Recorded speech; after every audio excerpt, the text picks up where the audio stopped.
कहानी एक खूबसूरत अंगूर के बाग में शुरू होती है, जहां वैलेंटाइंस डे के दिन एक कपल अपनी जिंदगी की सबसे यादगार दिन बनाने के लिए एक खूबसूरत इंतजाम करता है। माहौल बेहद रोमांटिक है।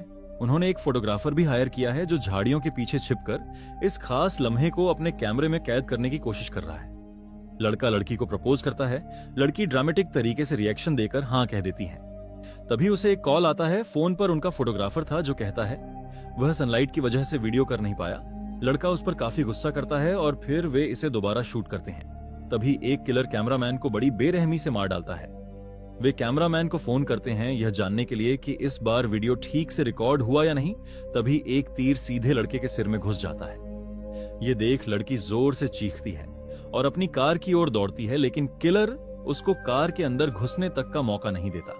वह उस पर बार बार क्रॉसबो से हमला करता है। इसलिए लड़की खेतों की तरफ भाग निकलती है।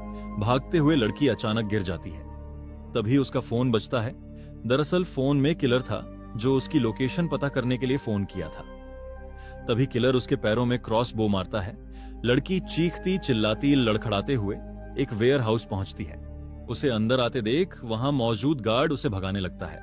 लड़की गार्ड को कहती है कि एक आदमी उसे मारने के लिए उसके पीछे पड़ा है। इतने में वह किलर अंदर आ जाता है और चाकू फेंक कर गार्ड को मार डालता है। किलर से बचने के लिए लड़की एक वाइन बनाने वाली मशीन के अंदर छिप जाती है। वह अपनी तेज चल रही सांसों पर काबू नहीं रख पाती और किलर को उसकी मौजूदगी का पता चल जाता है। अगले पल किलर मशीन को चालू कर देता है, जिससे उसकी दर्दनाक मौत हो जाती है। किलर के मास्क पर दिल बनी होती है। वह किलर हार्ट आइज के नाम से मशहूर था, जो वैलेंटाइन डे पर कपल का शिकार करता है। कुछ दिन बाद सारे न्यूज चैनल पर हार्ट आइज की ही बातें चल रही थीं, क्योंकि एक बार फिर फरवरी का महीना आ चुका है। वैलेंटाइंस डे करीब है। बीते कुछ सालों में उसने कई कपल्स को खत्म किया है। ऐसे में सबके मन में यह सवाल है कि इस साल उसके निशाने पर कौन सा शहर होगा। वह हर साल अलग अलग शहर के कपल्स को टारगेट करता है। कुछ कपल्स तो हार्ट आइज के डर से अपना वैलेंटाइंस प्लान को भी कैंसिल कर रहे थे। पुलिस भी इस कातिल के तलाश में थी, लेकिन उनके हाथ कुछ नहीं लग रहा था। खैर, कहानी शिफ्ट होती है एली नाम की एक लड़की पे, जो अपने फ्रेंड मोनिका के साथ कॉफी पीने गई थी। एली थोड़ी अपसेट थी क्योंकि सोशल मीडिया पर उसने अपने एक्स को किसी और को डेट करते हुए देखती है और ऑफिस के काम को लेकर भी थोड़ी परेशान थी, जिससे एली की जिंदगी कुछ सही नहीं चल रही थी। तभी वेटर काउंटर पर एली का नाम पुकारता है। जब वह काउंटर पर पहुंचती है तब उसकी मुलाकात जे नाम का एक लड़के से होता है। वह दोनों बातें करने लगते हैं। तभी मोनिका इशारे में बताती है कि लड़का हॉट है। जे भी एली में इंटरेस्टेड था। तभी गलती से दोनों के सिर टकराता है, जिससे जे की नाक से खून बहने लगता है। एली तुरंत माफी मांगती है और ऑफिस के लिए भागती है। ऑफिस में एली की बॉस उससे काफी नाराज थी। एली एक ज्वेलरी कंपनी में काम करती थी, जहां उसने एक बहुत ही नेगेटिव सा एड बनाया था। उसने वैलेंटाइंस डे पर कपल को साथ मरते हुए दिखाया था, जिससे उसकी कंपनी की नेगेटिव पब्लिसिटी हो रही थी और इसके कारण एली की नौकरी भी खतरे में थी। तभी एली की बॉस अपने नए एम्प्लॉय मिस्टर जे को सबसे इंट्रोड्यूस करती है। ये वही जे है जिसे एली कॉफी शॉप में मिली थी। एली की बॉस उसे कहती है तुम दोनों मिलकर एक रोमांटिक कैंपेन करो जिससे कंपनी की इमेज सुधर सके। जो मीटिंग के लिए एली को डिनर पर इनवाइट करता है और एली भी मान जाती है। दूसरी तरफ पुलिस के अधिकारी डिटेक्टिव हॉब और डिटेक्टिव शॉ को देखते हैं। वही फार्म पे जहां हादसा हुआ था, जो कि इन्वेस्टिगेशन में लगी हुई थी। वही विक्टिम की बॉडी देखकर सभी दंग रह गए। उन्हें लगता था यह किसी साधारण किलर का काम नहीं है। वहीं हार्ट के आकार में सजाकर उसके सेंटर में विक्टिम के दिल को रखा गया था। पुलिस को क्राइम सीन पे एक आदमी की अंगूठी पड़ी मिलती है। डिटेक्टिव हॉब को लगता है कि कातिल एक आदमी है, लेकिन डिटेक्टिव शॉ कहती है कि खूनी कोई लड़की भी तो हो सकती है जो प्यार में कई बार धोखा खा चुकी हो। उन्हें हार्ट आइज का एक धुंधला सा फोटो भी मिलता है, जो फोटोग्राफर को मारते समय अनजाने में खींच गया। इधर एली और मोनिका साथ में बैठकर मीटिंग के बारे डिस्कस कर रहे थे, जहां मोनिका एली को मूव ऑन करने को कहती है। साथ ही वो जे की एक सुंदर सी फोटो भी दिखाती है, जिसे देख एली भी थोड़ा बहुत अट्रैक्टेड होती है। अब रात को तैयार होकर एली एक रेस्टोरेंट जाती है जहां उनकी मीटिंग फिक्स हुई थी। वह दोनों कुछ देर बात करने के बाद रेस्टोरेंट से बाहर निकलते हैं कि तभी एली को उसका एक्स दिखा, जो अपने गर्लफ्रेंड के साथ उसी रेस्टोरेंट में आ रहा था। इसलिए एली उसे जलाने के लिए जे को किस करती है। दोनों कपल थोड़ी देर बात करते हैं और उनके जाने के बाद एली किसके लिए जे को सॉरी कहती है। लेकिन इन दोनों की इसी हरकत से हार्ट आइज की नजर एली और जे पर पड़ती है और उसका अगला टारगेट यह दोनों बन जाता है। खैर अब जे कैब में बैठ के एली को घर छोड़ने जाता है। घर पहुंचकर पता चला कि एली अपनी घर की चाबी रेस्टोरेंट में ही भूल आई। जे कैब ड्राइवर को थोड़ी देर रुकने को कहता है और उसकी मदद करने के लिए जाता है। एली के कहने पर जे दरवाजे के कांच को तोड़ देता है, जिससे उसे चोट लग जाती। यह देख एली उसे अंदर बुलाती है और फर्स्ट एड बॉक्स निकालने के लिए जैसे ही अलमारी का दरवाजा खोलती है, सामने हार्ट आइज खड़ा था, जो उन्हें मारने के लिए अलमारी के अंदर छिपा था। डर के मारे वो चीख पड़ती है और उसे अलमारी के अंदर ही बंद करने की कोशिश करती है, लेकिन हार्ट आइज उसे लात मारकर गिरा देता है। फिर वह क्रॉसबो से हमला करता है, लेकिन लकीली एली बच जाती है। इतने में जे उस पर टूट पड़ता है, पर उस खतरनाक किलर के सामने जे टिक नहीं पाता। हार्ट आइज उसे बुरी तरह मारता है और फिर उसे खत्म करने के लिए चाकू निकालता है। एली कैसे भी एक फ्लावर वॉश से हार्ट आइज को सिर पर वार करती है और जे को लेकर रूम से बाहर निकलती है। बाहर दोनों दरवाजे को टाइटली लॉक कर देते हैं और दोनों बाहर कैब में बैठने ही वाले थे कि तभी हार्ट आइज आके क्रॉसबो से ड्राइवर को मार देता है। दोनों मदद के लिए चिल्लाते हुए तेजी से भागते हैं और सीधे एक खंडहर में पहुंचते हैं। उन्हें लगता है कि शायद कातिल उनका पीछा छोड़ दिया है, लेकिन तभी अचानक हार्ट आइज एली को दबोच लेता है। जे उसको बचाने के लिए पीछे से एक रॉड से उसके सर पे वार करता है। किलर गुस्सा हो जाता है और वो जे को दूर फेंकता है, जिससे चोटिल होकर वो बेहोश हो जाता है। अब एली इस मौके का फायदा उठा के उस जगह से भागती है और हार्ट आइज उसका पीछा करने लगता है। एली भागते हुए एक अम्यूजमेंट पार्क जैसी जगह पहुंचती है। एली वहां छुप जाती है। कुछ ही देर में उसने एली को ढूंढ निकाला। वो एक बड़े चाकू से उस पर बार बार हमला करता है, लेकिन एली हर बार किसी तरह खुद को बचा लेती है और एक किक मार के हार्ट आइज को नीचे गिरा देती है। अब इससे पहले आगे कुछ होता, वहां पुलिस की कार आ जाती है, जिससे हार्ट आइज तुरंत ही वहां से भाग निकला। पुलिस वाले आकर एली को संभालते हैं और उसी दौरान वॉकी टॉकी पे ये न्यूज आती है कि पुलिस वालों को हार्ट आइज मिल चुका है। ये सुन एली सोच में पड़ जाती है, क्योंकि हार्ट आइज तो अभी यहीं था, तो पुलिस ने किसको पकड़ा। वे एली को साथ लेकर वहां पहुंचते हैं तो पता चलता है कि वह असली हार्ट आइज नहीं बल्कि कोई और था, जिसने उसके जैसा मास्क पहन रखा था। तभी एली की नजर पुलिस कार पर गई जिसमें जे बैठा था।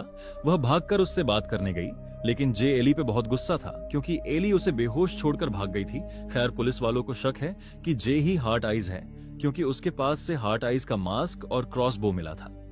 एली ऑफिसर्स को समझाने की कोशिश करती है, लेकिन ऑफिसर्स उनकी बातों का भरोसा नहीं करते और दोनों को पुलिस स्टेशन ले जाते हैं। पुलिस स्टेशन में डिटेक्टिव जे से पूछताछ करती है। डिटेक्टिव शॉ उसे वही मेल रिंग दिखाते हैं जो उन्हें पिछले क्राइम सीन से मिला था। तब जे कहता है कि ये मेरा नहीं है, बल्कि मैं तो मैरिड ही नहीं हूं। डिटेक्टिव हॉब जे की बातों से गुस्सा होकर उसे मारने के लिए आगे बढ़ता है, पर डिटेक्टिव शॉ उसे रोक लेती है और रूम से बाहर निकाल देती है। अब डिटेक्टिव शॉ जे से पूछती है, आखिर तुम और एली कब से साथ हो? तब जे ने कहा कि मैं एली से आज सुबह ही मिला। असल में मैं न्यूयॉर्क से हूं और एली सुबह एक कॉफी शॉप में मिली थी। इधर रिसेप्शन डेस्क पे एली लेडी ऑफिसर से रिक्वेस्ट करती है कि वो अंदर पता लगाए कि जे के साथ क्या हो रहा है। इसी दौरान एक मैकेनिक को देखते हैं जिसका नाम डेविड था, जो इंटरनेट ठीक करने आया था। एली की काफी रिक्वेस्ट के बाद वह महिला पुलिसकर्मी जे की अपडेट लेने जाती है। इसी बीच डेविड एली को कॉफी के लिए इनवाइट करता है, लेकिन एली मुस्कुराकर मना कर देती है। फिर वह वहां से चला जाता है। तभी लाइट ब्लिंक करने लगती है। एली को लगता है कि वहां हार्ट आइज पहुंच चुका है। एली को डर लगने लगता है। वह पास पड़े झंडे को उठा लेती है। उसे एहसास होता है कि कमरे में कोई तो है। वह दरवाजे के साइड से देखने की कोशिश करती है। वहीं दूसरी तरफ डिटेक्टिव शॉ जे से पूछती है कि क्या वो फेब में बोस्टन और फिलाडेल्फिया में था, जिसपे जे कहता है, हाँ मैं फ्रीलांसिंग करता हूं तो मैं घूमता रहता हूं। ये सुन डिटेक्टिव शॉ का जे पे शक और भी बढ़ जाता है और वो जे को अंदर छोड़ बाहर एली से मिलने चली जाती है। डिटेक्टिव शॉ के अचानक आने से एली एकदम से चौंक जाती है। अब डिटेक्टिव शॉ एली को पूछती है कि अगर तुम दोनों कपल नहीं हो तो हार्ट आइज तुम्हारे पीछे क्यों पड़ा है? तब एली कहती है कि शायद हार्ट आइज ने उन्हें किस करते हुए देख लिया होगा, जिससे उसे गलतफहमी हो गई होगी। तभी अचानक लाइट चली जाती है और डिटेक्टिव शॉ पावर चेक करने चली जाती है। अब एली को यकीन हो गया कि हार्ट आइज पुलिस स्टेशन आ चुका है और वो दूसरी लेडी ऑफिसर को यह बात कहती है। तभी पीछे से हार्ट आइज ऑफिसर पे वही फ्लैग पोस्ट से वार कर उसे खत्म कर देता है। एली टॉर्च बंद कर अंधेरे में वहां से भागती है। तभी डिटेक्टिव शॉ लाइट चालू कर वापस लौटकर देखा कि एली काफी घबराई हुई थी। जब तक वह कुछ समझ पाती, किलर सामने आ चुका था। डिटेक्टिव शॉ ने तुरंत उस पर गोलियां चला दी, जिसकी आवाज सुनकर डिटेक्टिव हॉब उस ओर भागे, लेकिन वहां कोई नहीं था। वे शॉ को आवाज लगाते हुए दबे पांव आगे बढ़े, तभी अचानक हार्ट आई उनके सामने आ गया और उन्हें भी मार डाला। उधर एली स्टेशन के अंदर यहां वहां भटक रही थी। तभी उसे एक कमरे में जो मिला वह अपने हाथ में लगी हथकड़ी को तोड़ने की कोशिश कर रहा था। एली को देख जो कहता है कि उसकी हथकड़ी की चाबी हॉब के पास है और उसे जल्दी से चाबी लाने के लिए कहता है। तभी हार्ट आइज अंदर आ जाता है और जे के ऊपर वार करने लगता है। जे किसी तरह अपने आप को बचाता है। तभी बाहर से एली गोली चलाती है। हार्ट आइज गोलियों से बचकर भाग निकलता है। उसने जल्दी से जे की हथकड़ी खोली और दोनों स्टेशन से भाग निकले। एली एक ट्रक से मदद मांगने के चक्कर में टकराने वाली होती है, लेकिन तभी पीछे से जे आके उसे बचाता है। अब वे दोनों एक दूसरे की बाहों में थे। तभी वहां हार्ट आइज आ जाता है और ऐसे में दोनों वापस भागने लगते हैं। भागकर ये दोनों एक ओपन एयर सिनेमा में पहुंचते हैं जहां मेला लगा था और हार्ट आइज भी इनके पीछे आ जाता है। हार्ट आइज के रास्ते में जो भी आ रहा था वो उसे मारकर आगे बढ़ रहा था। दोनों उससे छुपते हुए एक वैन में जा बैठते हैं। के पीछे एक कपल रोमांस में बिजी थे, लेकिन इन दोनों के पास ये सब सोचने का टाइम नहीं था। वहीं पीछे जो कपल रोमांस कर रहे थे वो इतना ज्यादा शोर मचाने लगे कि हार्ट आइज ये सुन लेता है और वैन का दरवाजा खोल दोनों कपल को मार देता है। अब पूरे मेले में अफरा तफरी मच गई और हार्ट आइज एक के बाद एक लोगों को मार रहा था। वहीं दूसरी तरफ आखिरकार एली ने फैसला किया कि वे अब और नहीं भागेंगे और वह हार्ट आइज का सामना करेंगे। जे भी एली का साथ देता है। दोनों हार्ट आइज को डिस्ट्रैक्ट करते हैं और फिर उस पर टूट पड़ते हैं, लेकिन इस बार भी जे उसके सामने टिक नहीं पाया। इससे पहले कि वह जे को जान से मारता, एली हार्ट आइज के सर पे वार करता है। वहीं जे मौके का फायदा उठाकर उसे मार देता है। उन्हें लगा कि उन्होंने हार्ट आइज को खत्म कर दिया, लेकिन कहानी में ट्विस्ट अभी बाकी है। पुलिस उन्हें शाबाशी देते हुए कहती है 10 साल से पुलिस हार्ट आइज के पीछे पड़ी थी। तुम दोनों ने फाइनली इसे खत्म कर दिया। खैर अब डिटेक्टिव शॉ इनके पास आती है। उन्हें अब यकीन हो गया कि जे किलर नहीं है। वो जे को लिफ्ट ऑफर करती है, पर जे थोड़ा हिचकिचाहटा है, पर वो लिफ्ट ले लेता है क्योंकि उसे रात के फ्लाइट से कहीं जाना था और वो एली को अपना नंबर देकर वहां से चला जाता है। एली जे के जाने से काफी उदास थी और वो भी अपने घर वापस लौटती है। अब घर जाकर एली जे के बारे में सोचती है और उसे मिस करने लगती है। तभी उसे मोनिका का कॉल आया। मोनिका उसका हाल पूछती है और एली को मोटिवेट करती है कि वो एयरपोर्ट जाकर जे को रोके और अपने प्यार का इजहार करें। एली फटाफट एयरपोर्ट के लिए निकलती है और वहां पहुंच एली को जे कहीं नहीं दिखता। तभी उसे एक अननोन नंबर से कॉल आता है, जहां फोन के दूसरी तरफ जे की चीखने चिल्लाने की आवाज आ रही थी। कॉलर एली को धमकी देता है कि अगर तुम 10 मिनट के अंदर मेरे बताए पते पर नहीं पहुंची तो वह जे को खत्म कर देगा। एली उस जगह पर अकेली पहुंचती है जो कि एक पुराना चर्च था। और यहां आता है कहानी में एक बड़ा ट्विस्ट, जहां हम हार्ट आइज को देखते हैं। जी हां, ये पागल खूनी अभी भी जिंदा था। एली जे को बंधा हुआ पाती है और पीछे उसे हार्ट आइज पूरी तरह काबू कर रखा था।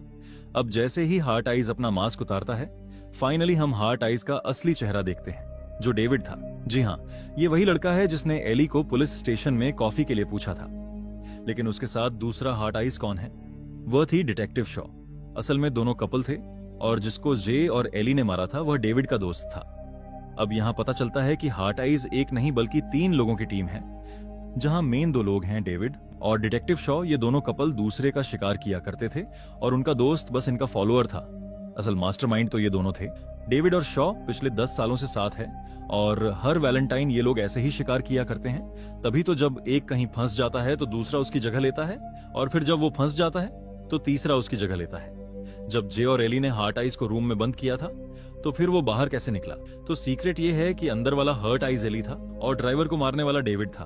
और जिसने फर्स्ट सीन में कपल को मारा था वो डेविड ही था, जिसकी रिंग क्राइम सीन में मिली थी। अब एली पूछती है कि तुमने हमें क्यों चुना, क्योंकि हम तो कपल है ही नहीं। जिस पे ये दोनों बताते हैं कि पहले तो ये एली का एक्स बॉयफ्रेंड और उसकी गर्लफ्रेंड को शिकार बनाने वाले थे, लेकिन जैसे ही इन्होंने एली और जे को किस करते हुए देखा तो इन्होंने अपना टारगेट बदला और उनके पीछे पड़ गए। अब ये पागल खूनी एली को चॉइस देते हैं कि सामने पड़ी गन जिसमें सिर्फ एक गोली है, अगर तुम्हारे बीच प्यार नहीं तो जे को गोली मारकर यह बात प्रूफ करें। एली दुविधा में फंस चुकी थी। एली गन अपने सर पर लगा देती है। अगले ही पल वो जे को शूट कर देती है, लेकिन एली ऐसी जगह शूट करती है जिससे बुलेट जे के पार निकल गई और जे के पीछे खड़ी शॉ को लग जाती है और वो जमीन पे गिर जाती है।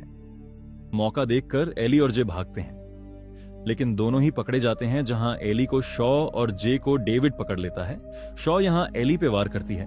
वहीं जे डेविड के एरो को उसके फेस में घुसा देता है, जिससे चोटिल होकर डेविड लड़खड़ाते हुए कई सारे कैंडल्स वगैरह के नीचे गिर जाता है। यह देख शॉ पागल हो उठती है और एली को बुरी तरह मारने लगती है। लेकिन एली भी कमजोर नहीं थी। वो मौका मिलते ही एक स्टील की स्ट्रॉ शॉ के जॉ पे वार करती है और शॉ को धकेलते हुए उसे पास के एक रॉड से आड़ पाड़ कर देती है, जिससे शॉ की वहीं मौत हो जाती है। तभी डेविड भी इन पे वार करने के लिए अंतिम प्रयास करता है, लेकिन जे उसे हमेशा के लिए समाप्त कर देता है। अब फाइनली हार्ट आइज खत्म हो चुके थे। कुछ हफ्ते बाद दोनों love birds open air theatre में जाके मूवी देखते हैं। इसी दौरान एली एक रिंग लेकर जे को शादी के लिए प्रपोज करती है।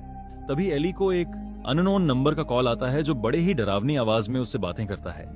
एली डर जाती है और उसे ऐसा लगता है कि शायद हार्ट आइज वापस आ गया है, लेकिन वह एली की फ्रेंड मोनिका थी जो उसे डरा रही थी, और वो छुप के इनकी प्रपोजल की पिक्चर भी लेती है और कहानी यहीं पे खत्म हो जाती है।